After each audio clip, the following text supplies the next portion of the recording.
Dave Talks Comics, Episode 28, Heroes Con, Day 2.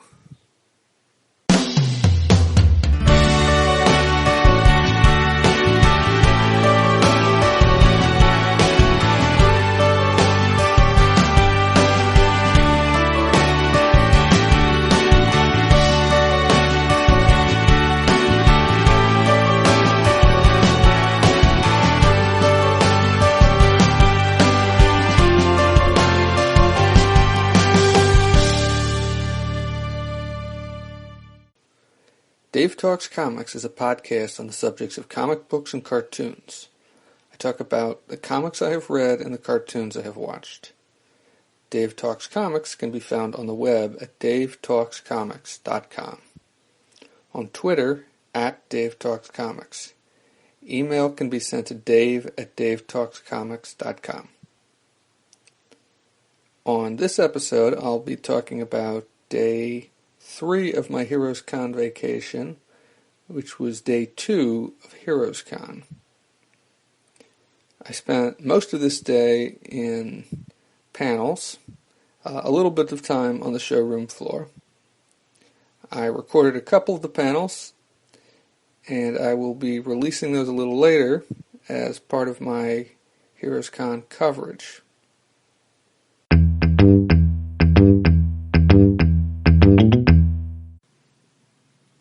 Heroes Con Day 2.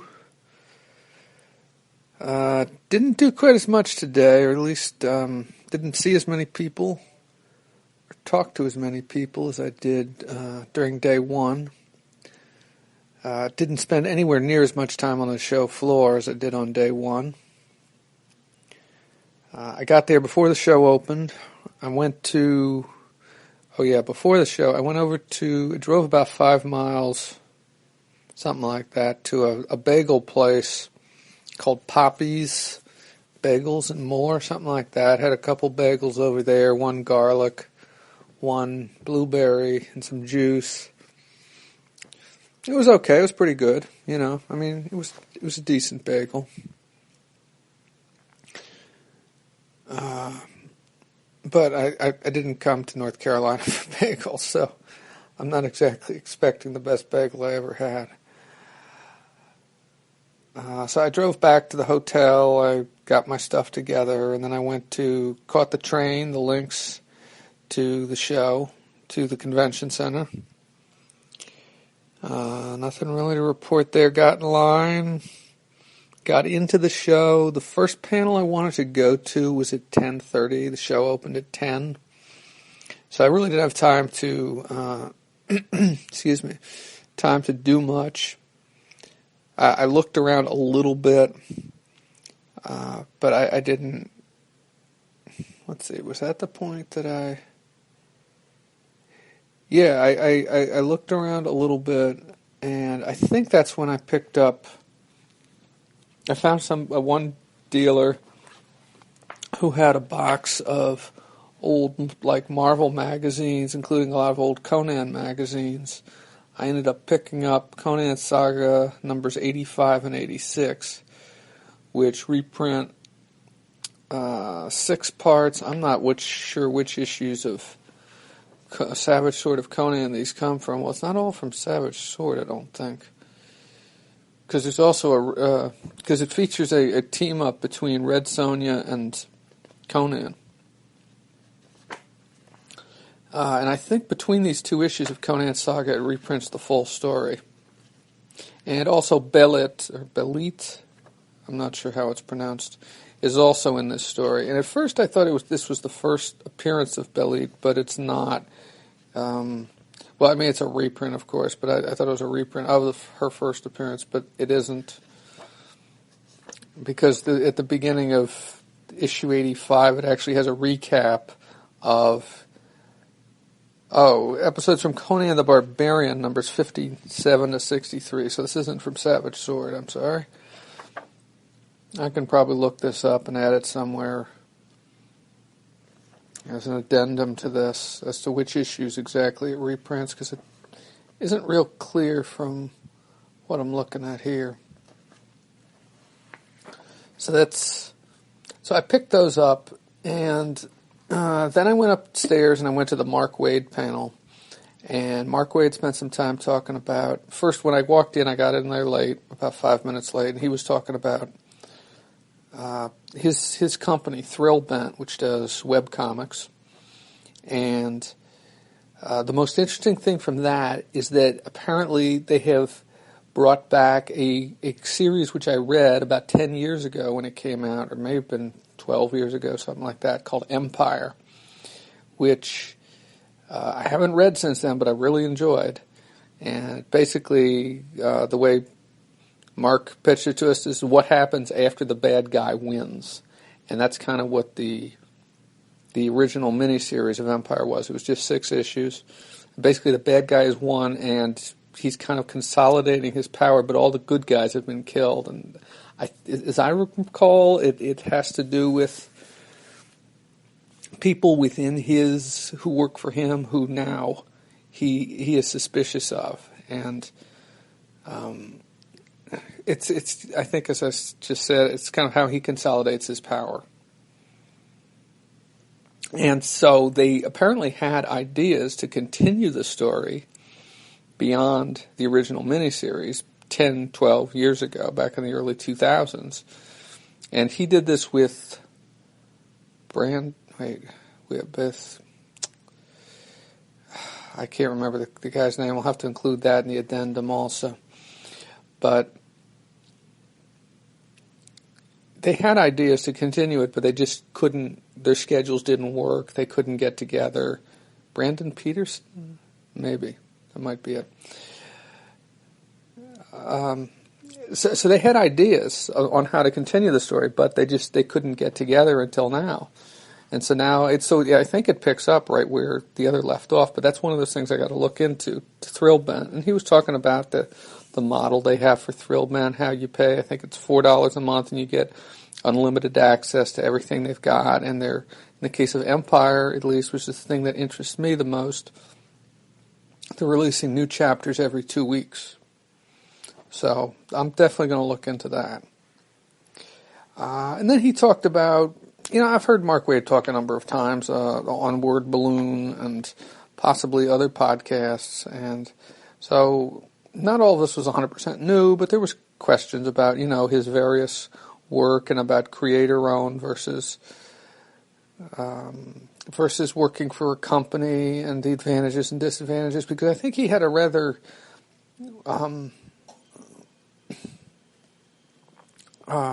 public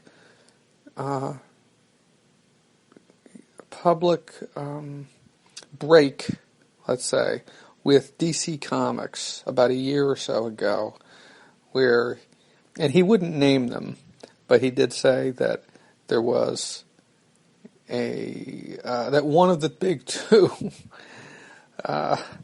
is doing a particularly bad job in handling creators. In other words, they tell them one thing, and within 6 months, people are leaving there. And he's not the only one who had that. What's his name? Chris Roberson is another one who had a very public departure from DC Comics. It sounds like they're just getting even though these are people who've done a lot of work, they are still getting very poor treatment from DC, from the editorial side of things or the corporate side of things, where they're just being told what to do and not being allowed to. And I don't think it's just that they're being told what to do, it's that it's the way things are done. And he talked about, for instance, and this isn't DC Comics, but he talked about at Marvel how there was an issue of Captain America where they completely rewrote the issue at the very last minute behind his back, and they were about to print it with his name on the front, and he had to raise a real stink in order to get them to take his name off the cover because the cover had already gone to press. So he's definitely somebody who at this point in his career is much happier, although he is doing work for Marvel, because I think he's writing Daredevil and possibly another book or two for Marvel. He's definitely much happier, it sounds like, doing his own thing for his own company, Thrillbent. So it was a good talk, and he's got lots of stories, and he's a good person to, if you haven't heard him talk, and he's a good writer too. I like a lot of his stuff. I haven't read everything he's written. I probably should try some of his Superman stuff at some point, because he says Superman is his favorite character to write, and I think his favorite character as well. But we'll see, So that ran for about an hour, from about 10:30 to 11:30, and see, I could have sworn there was something, because the next panel I went to was the Conan panel, and that wasn't until 2. I didn't think that I wandered around for an hour and a half. Oh, no, wait, that's right. I'm sorry.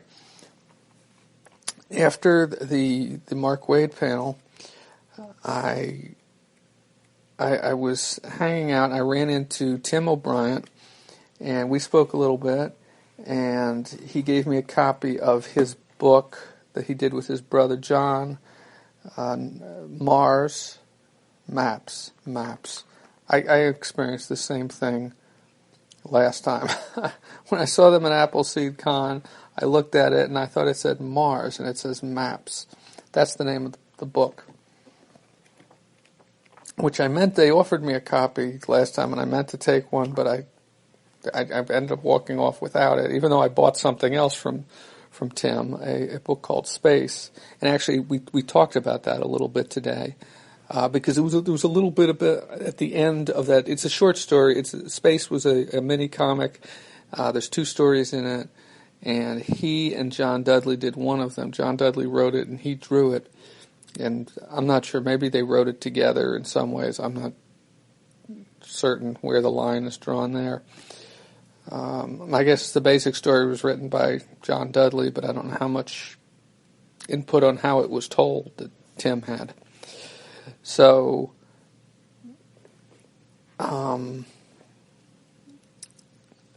so we talked about that, because there was an aspect of the story that was a little unclear to me. I thought I understood it, but I was a little shaky on it, and it turned out that I was right. And I want to talk about that separately, so that's all I'm going to say about that for now. Separately in a separate podcast is what I mean. That and a few other comics that I got from the Appleseed Con. Let's see. So we both went to the Okay, this is where I need to look at the schedule, because I can't recall what the exact name of the panel was that we went to, but it was the Indie Creators panel. And the people on the Indie Creators panel were Aaron Connolly, Scott C., Jim Rugg, Ben Mara, and Alex Zirrett. And this panel was hosted by Adam Doughty of the Dollar Bin, and he was recording it, so it should be available. If not by the time this goes up, then soon. You can check the Dollar Bin at dollarbin.net, their website. And you can also find them on iTunes. But it was a good panel. It was, he had some questions for them, and they talked a little bit about independent comics and what are independent comics, and are they indie comic creators, or how do they view themselves, and a little bit about their background, their formal training.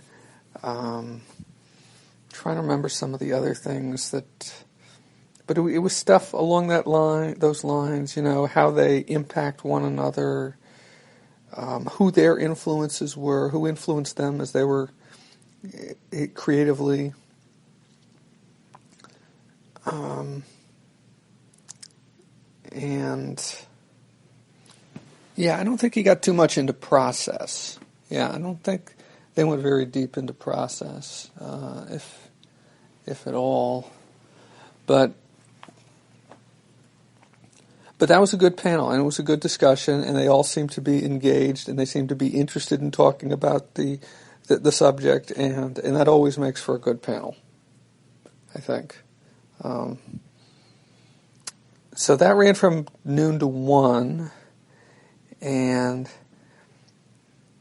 yes, noon to 1. And then I had an hour until the panel at 2. And so I went downstairs, and I went back down to the showroom floor, and I wandered around there a bit. I really didn't, no, that's not true. I did go into Artist Alley, and I kind of meandered a little bit around the section of Artist Alley that I had not looked at. I stopped at the Tomorrow's table. They had and I probably should have picked this up, and I'm not sure if they're going to be there tomorrow, but I may just pick it up if they are. But they had a book. There's a new series that they've started doing. I think they've only done 4 or 5 or 6 of them so far. Comic book artist? No, not comic book creator, I think is what it's called. And it's like it'll be like a 200-page, that may be a little long, maybe it's more like a 120 or 150-page magazine that focuses on one particular creator, kind of like their Modern Masterwork series. And it looks like the latest one was on Joe Kubert. And I really want to get it. I'm a big Joe Kubert fan. Really like his artwork and his visual storytelling. And it wasn't inexpensive. It was close to $20. I think it was something like $17 or $18. But it totally looks worth it. And they do a beautiful job with their printing. The Tomorrow's people, I think. But I didn't buy that.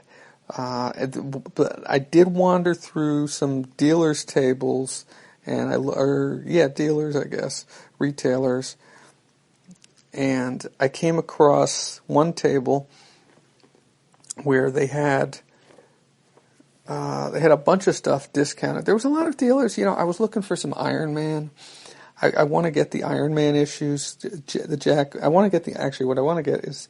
I originally wanted to get just the Iron Man issues that Jack of Hearts appeared in, because he was in Iron Man for about 10 issues or something like that. This was back in the Bronze Age. I don't think they were his first appearances, but they were very early on. And those were all written by Bill Mantlo. And then I looked when I was doing this research a while back, and it turns out that there's about a 21 issue run that Mantlo wrote. I think from about 95 to 115 or something like that. So I really want to get those. I was able to find some of those issues there, but they were a little more expensive than I wanted to pay, ranging from about $6 up to about $12 or $15 a piece. And I know I can get some of them for less than that. I think some of them were half off, but still. So I didn't buy any of those. I looked for a few other things unsuccessfully. I'm really starting to think that it makes more sense to buy some of this stuff online through sites like either eBay or Comic Collectors Live, that I can find better prices and better selection, really, that way. Not that I need to buy a lot of comic books right now. I've got plenty to read.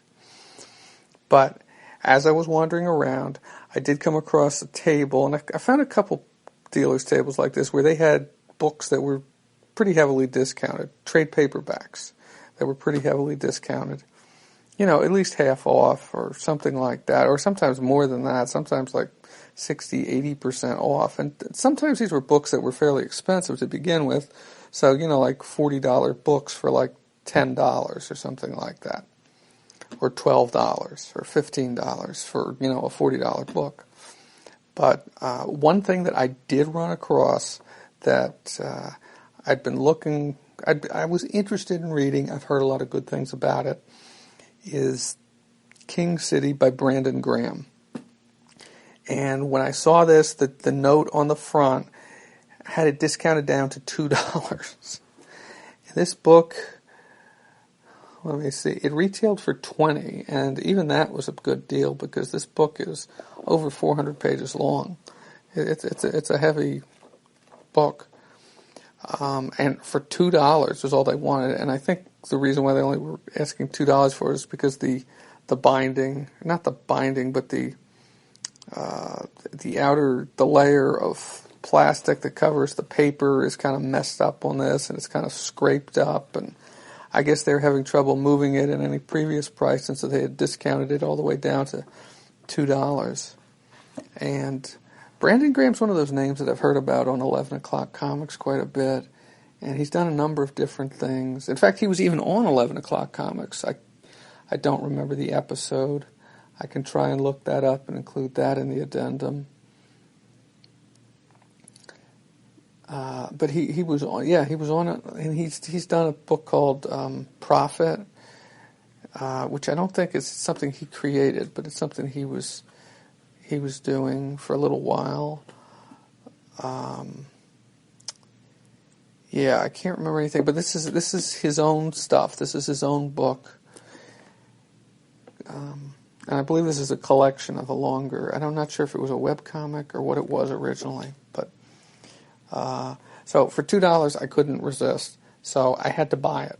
So I did. It was just too heavily discounted for me. I mean, that's 90% off the cover price. Even if I could find it for that little online, I would still then have to pay for shipping, so I picked it up. So after that, I went back upstairs, and I spent the rest of the afternoon in panels.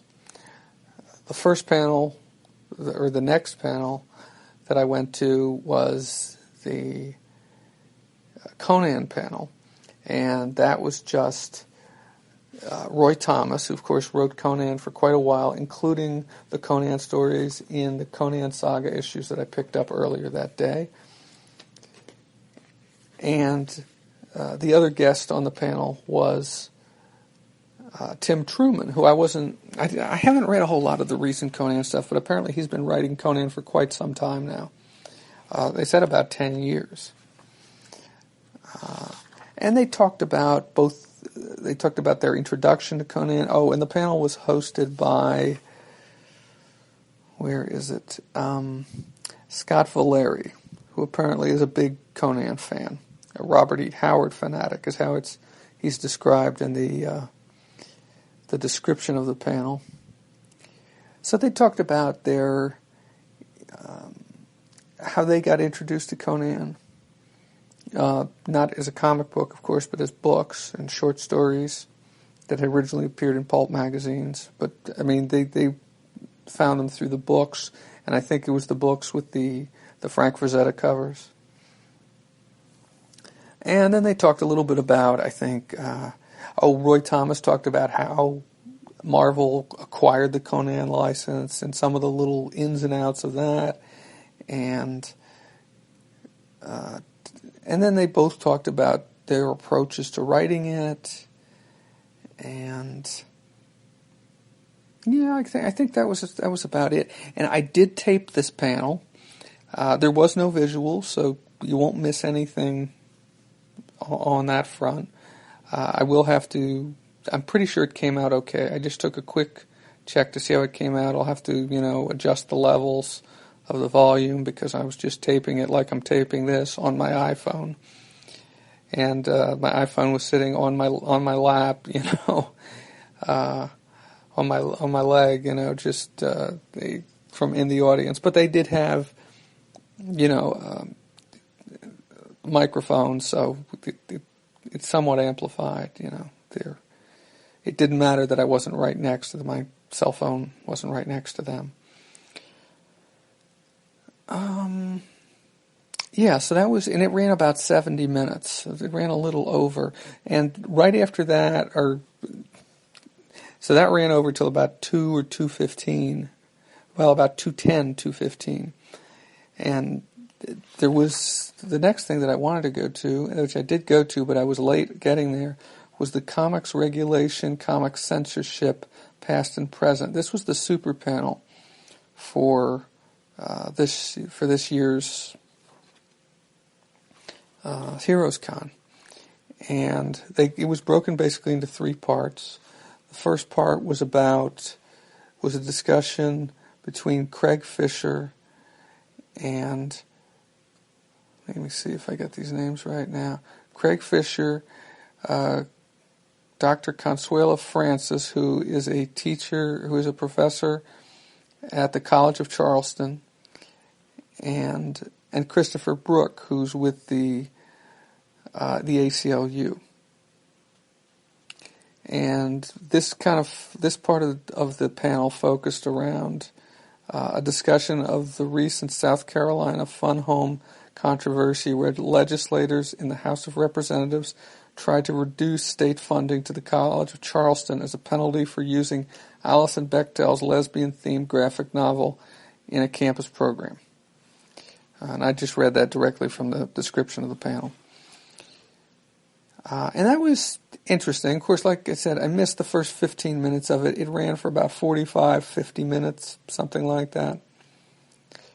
And then after that, they got into they did a presentation, which there was two professors who wanted to present, but I guess weren't able to come, but had done video presentations, and I think one of them was about 5 minutes, and the other one was about 15 minutes or something like that, and they were both on Wortham, and they were kind of differing opinions on Wortham, and Wortham was Dr. Frederick Wortham, who wrote Seduction of the Innocent, which is often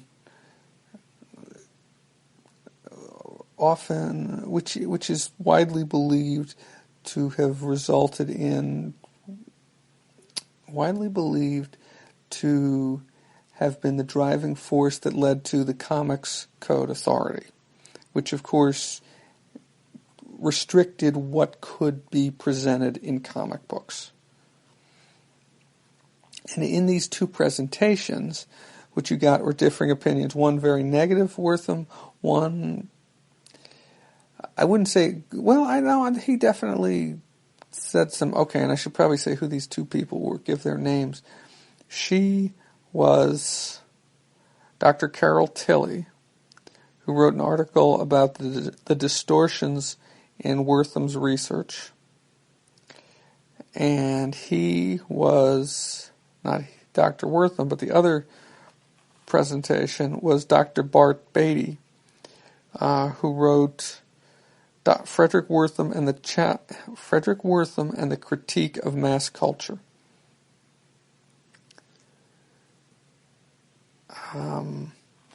And she gave a very negative viewpoint, negative take on Wortham, and he tried to give a much more balanced one, showing some of the good stuff that Wortham did, in addition to what he the ultimate effect of his research, and also defended. It was also really in response to his Beatty's piece. Beatty's presentation was in response to Tilley's her article that she had written about Wortham. Saying that Wortham, some of the things that Wortham did were standards, and because she painted some of them as being very inappropriate, or and what I mean is that some of his approaches to research and the way he presented his findings and that sort of thing, Beatty defended Wortham's approach as being very standard. So that was the second part of the presentation. And then the third and final part of the presentation was an interview between Craig Fisher and Dennis Kitchen. And I've seen Dennis Kitchen interviewed at least once before. I think at Baltimore Comic-Con a few years ago, 2-3 years ago. And so this was Kitchen was was the founding member, one of the founders of the Comic Book Legal Defense Fund, and so as this whole panel was kind of on regulation of comics and censorship of comics, he talked about the creation of the Comic Book Legal Defense Fund. He talked a little bit about answered a few questions from Fisher about his past, and so then he talked about some cases that the comic book legal defense funds got involved in, and cases that they won, cases that they didn't win, although from the sounds of it, most of them they won, or at least most of the cases that were brought to them either never went to court or they won. There were a few that they lost. And he talked also about kind of the overall climate of... I don't remember that. I'm looking at the description of the panel right now. It says, join us for a thought-provoking exchange of ideas and for a cake decorated to look like the seal of the Comics Code Authority. I don't remember seeing that cake, but maybe I left too early. It was interesting. On the whole with this panel, and the first part of the panel doesn't really, but really the second and third parts, a lot of this is stuff that I guess I've heard before, and so it wasn't exactly new to me. Even some of the cases that they discussed, I had heard before. Not all of them, but some of them I had heard about before. And so it was a bit of a letdown in that respect. It just wasn't all that... it wasn't a huge amount of new information, or even, it's been a part of panels that I've seen before, even if it wasn't the focus of panels that I've seen before.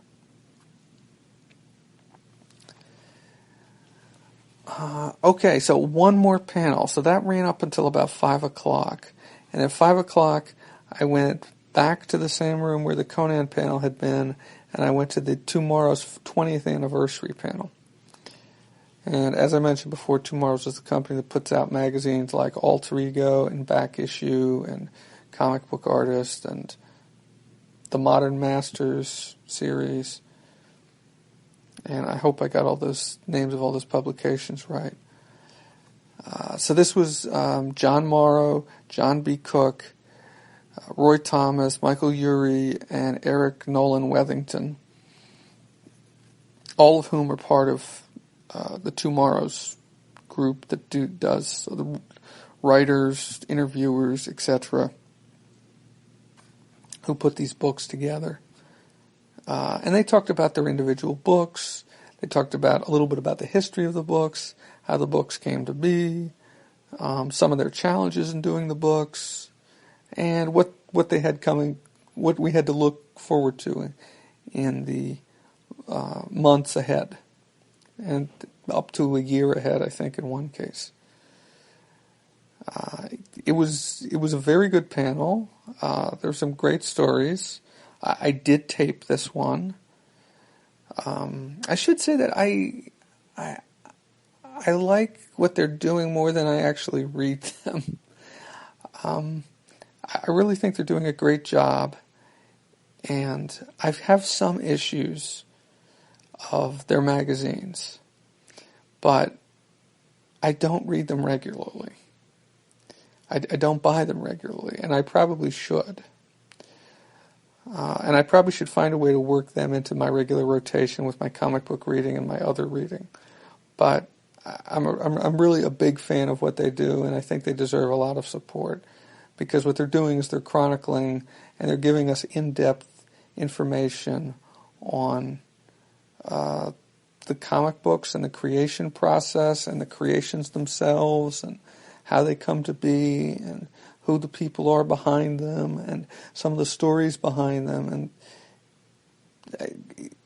I'm sure if you like anything in the mainstream comic books and even some indie comic book stuff, they've probably done something that you would enjoy reading. So that ran until 6 o'clock, and at that point the show was closed for the day. So I returned back to my hotel. Now at this point I want to mention that I spent a lot of time in these panel rooms, and the one in particular was much colder than I was dressed for. I had brought a shirt with me, a flannel shirt. I ended up putting that on, but by the time I did that I already had a headache. I managed to get back to the hotel, but by the time I got back to the hotel, of course I took the links back. The headache was really bothering me. I took an Advil. I laid down for a bit. I wasn't going to lay down for all that long.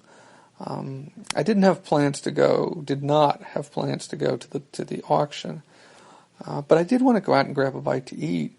A sit-down meal at a restaurant, and I had a couple ideas as to where I could go, but my head was really bothering me, and so I had like a pretzel to eat, a big, one of those big, thick sourdough pretzels, which I brought with me, and I took this Advil, and I had a little bit of water, and I laid down. Next thing I know, I laid down at like 6:30. Next thing I know, it's 9 o'clock. So I really must have needed the rest. My head was feeling better. I was still hungry. I ended up looking around, and there's not a whole lot that interested me, at least. It was still open.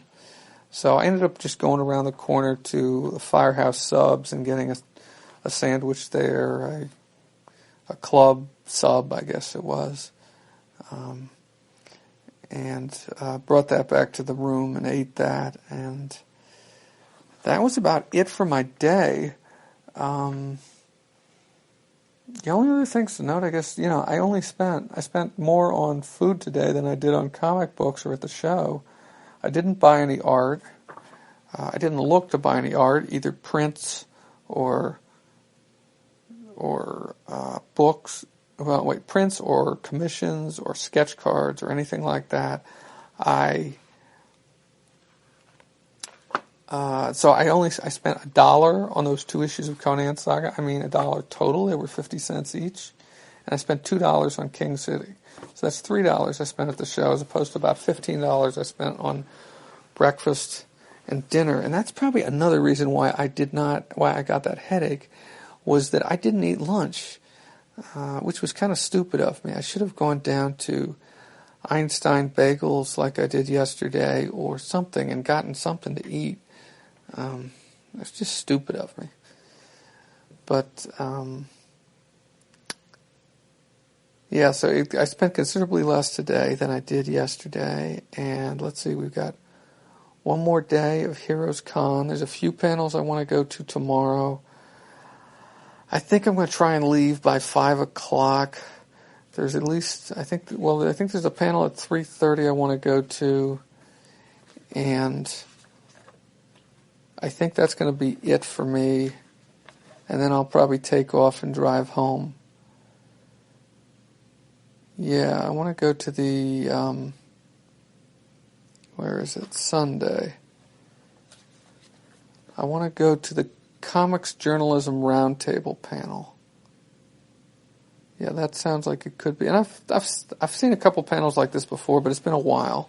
And these are usually covering current topics. And it's always, I don't know, I think it's usually good to get a refresher on what people who do comics journalism think of comics journalism.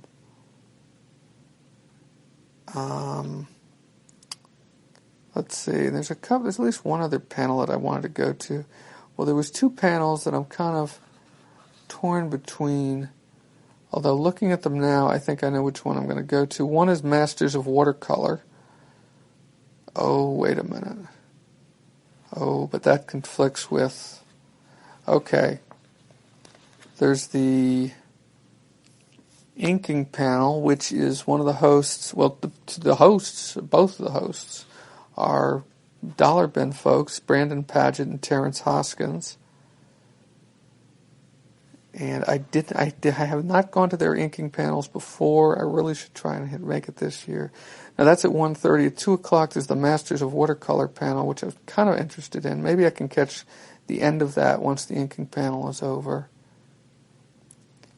And then also at 2 o'clock is the Period Influence panel, which is with Tom Spurgeon, Ben Mara, Jim Rugg, Katie Skelly, and Tom Scioli. Now, 2 of those guys, Ben Mara and Jim Rugg, were on the Indie Creators panel today that I went to, and Tom Spurgeon is going to be on the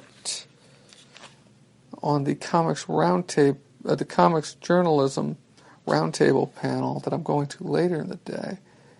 So maybe I'll just go to the watercolors panel after that. There's also a Teenage Mutant Ninja Turtles panel. I think I'm going to pass on that. Not my thing. Oh, there is a kitchen sink panel with Dennis Kitchen and Mark Schultz, although I have already seen Dennis Kitchen. There's a Nick Cardy panel. Maybe I should go to that one. I'm not sure. There's all kinds of stuff. All kinds of stuff. Let's see, are there any other panels that sound interesting to me? Yeah, I don't think... Well, the Teaching Comics panel sounds interesting. That's hosted by Sean Doughty. But I think I need to leave by then. Hopefully they will be taping that. Hopefully Adam will be taping that. And that will be part of the Dollar Bin's coverage of Heroes Con. I hope. So, I don't know. I guess I'll wander some more among the dealers' tables and maybe go through Artist Alley a little more tomorrow. But I think that's about it. I really don't want to spend too much more money or buy too many more books. I think I've got plenty of art at this point. Maybe a print or two. Yeah, there's a print or two that I think I'd like to get. If they still have them. Copies left. The show was much more crowded today, of course. There was definitely more people on the show floor, a lot more families, a lot more kids, a lot more costumes. Oh yeah, that's another thing. I mentioned in my day one report about how there's a lot more open space, and I think that's a good thing, but at the same time, some of those big open spaces can be a little chaotic with people posing for things, and I guess it's just not clearly defined where they should be posing, and so it's, I don't know. In some ways, I think the big open spaces work a little bit against the show. I mean, hopefully the show will grow a little bit to fill in those spaces somewhat. Not completely, but somewhat. But yeah, overall, it was a great, a lot of good panels today. I think I went to 5 of them altogether. And more of the same tomorrow. And then I drive home. So I think that'll do it for day one of Heroes Con. And now I'm going to do a little research and then record an addendum for a couple of those things that I said I wanted to clarify. Okay, here's a little bit of an update on a couple things from what I've already recorded. Those 2 issues of Conan Saga I bought. The first one reprints Conan the Barbarian, and this is the comic book, not the comic magazine, which was called Savage Sword of Conan. Conan the Barbarian's number 6566, and Marvel feature number 6, which featured Red Sonja. And the Marvel feature number 6 story is not really a Conan, doesn't really involve Conan until the very end is when they cross paths. Yes, I believe that's correct. But it's part of the same story, and it's part of this crossover between Conan and Red Sonja. So that's number 85 of Conan Saga.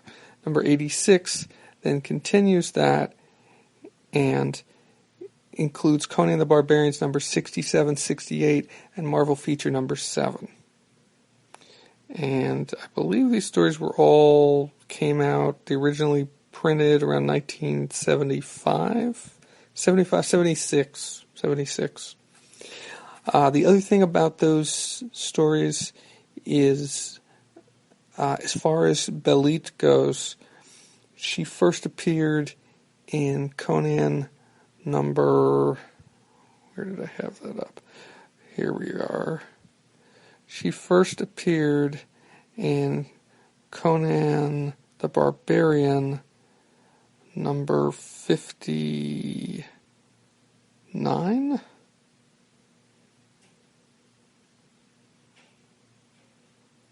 Wait a minute. I swear I had this all ready to go.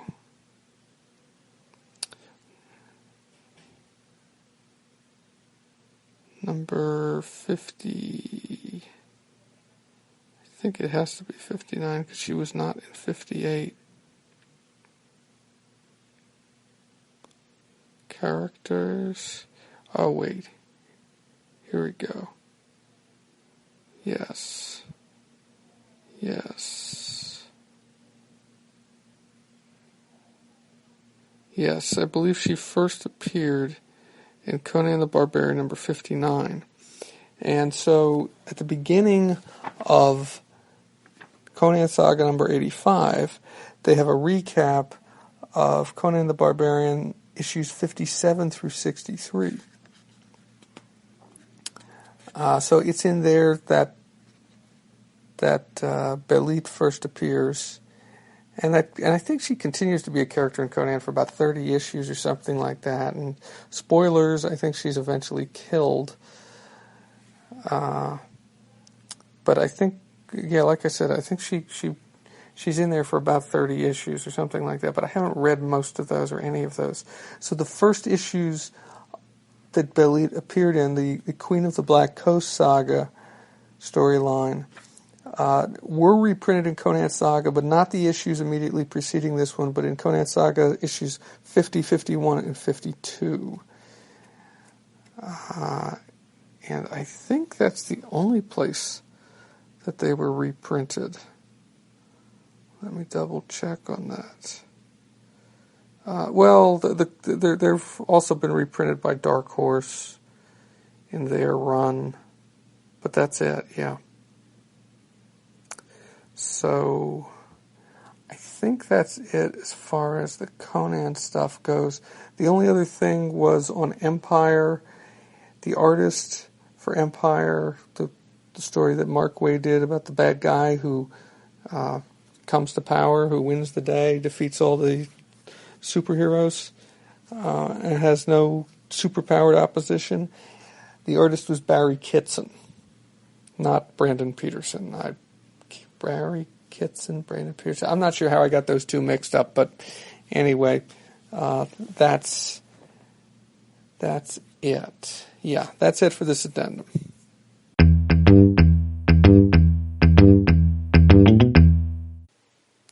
That's it for episode 28 of Dave Talks Comics. Questions or comments can be posted on the episode page at davetalkscomics.com or tweet them to @DaveTalksComics. You can email your questions or comments to dave@davetalkscomics.com, or you can respond wherever you find this posted. Next time on Dave Talks Comics, I will be talking about Day 3 of Heroes Con, the final day, and also the drive back.